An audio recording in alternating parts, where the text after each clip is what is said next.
This video is about 4 things that are stopping you from scaling your marketing agency or any agency in general, if I'm being honest with you. The first one is what a lot of people think they're doing right. And this is mainly for the beginners, but it's numbers. If you're not sending enough numbers out, that could be leads, DMs, email, not leads, sorry, calls, DMs, emails, whatever your process is of getting clients. If you ain't sending enough, you ain't going to get leads. Like, I see so many people send like 30, 40 leads a day and they're trying, but number one, it's the leads count, like for number one. And number two, if you're not keeping up with those leads every day, it just won't work. So keeping those numbers going out on a regular basis every single day is the easiest way that you're going to get to like your goal. It's not your script, it's not really your offer, it's just literally getting those numbers out. Everything's a numbers game within sales and any industry. If you look at all of these big established companies, these things like recruitment agencies, all of these other just sales companies, you will see the numbers they are outputting and why they are successful. And a lot of their stuff is very basic in terms of sales. They're just putting out more numbers. That's literally all it is. All you need to do when it comes to your script and stuff like that is just be honest. Like, just be general. Just don't be too salesy. I hate when people are just too salesy. Like, and then if they're not interested, they're not interested. Like, you can follow up and try your best, but mainly it's about pushing those numbers out and getting those leads out. That's number one.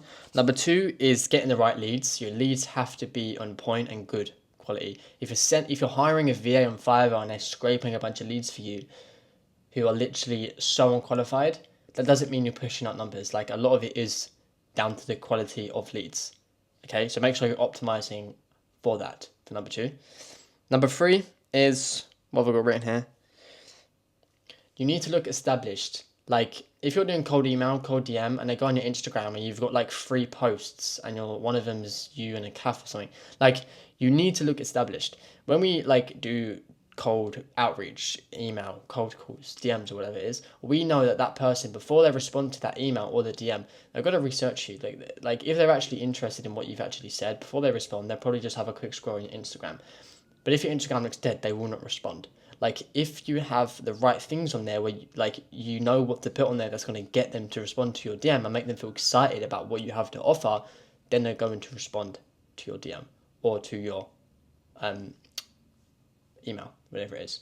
Okay, so that could be posting value videos, that could be lifestyle images, because that does work. It could be just testimonials, reviews, or whatever it is, depending on what you're offering, what your niche, your targeting is. But making sure you look established and you're very aesthetic. A lot of this world now does stand down to being aesthetic. If your Instagram ain't aesthetic, it sounds super cringe, but the people just won't respond and they won't want to know much about you. They'll be more interested in you if you look aesthetic, because they know that other people are going to be interested in you, so they want to get a piece of that, if that makes sense. So that's number 3. And number 4 is confidence. If I'm being honest, a lot of people have a scarce mindset when they get on a call, as if they need that client. Just switch it the other way around and act as if you don't need the client. Once you have loads of money, your mindset instantly shifts and you just don't need a lot of money. Like, you just don't need this client. You don't need to work with this client. Like that, your whole mindset will, if you just shift your mindset to not needing that certain client when you're on a sales call or when you're communicating with existing clients, then you'll make more money. And I can guarantee that, because if you're trying to like make excuses for your work, or if you're trying to constantly prove yourself to clients, they can see that right through you. So it will instantly turn them away from what you have to offer them, essentially, subconsciously. Where if you shift it around and be like, this is what we do. I mean, you've got good potential. We like what you do. Just act chill. It's going to attract you to them because they think you don't need them. So it's like when you push something away, people are more attracted. And that's just a very good psychological trick that you can use. So yeah, hope this makes sense. Follow my Instagram and I'll see you guys in the next one.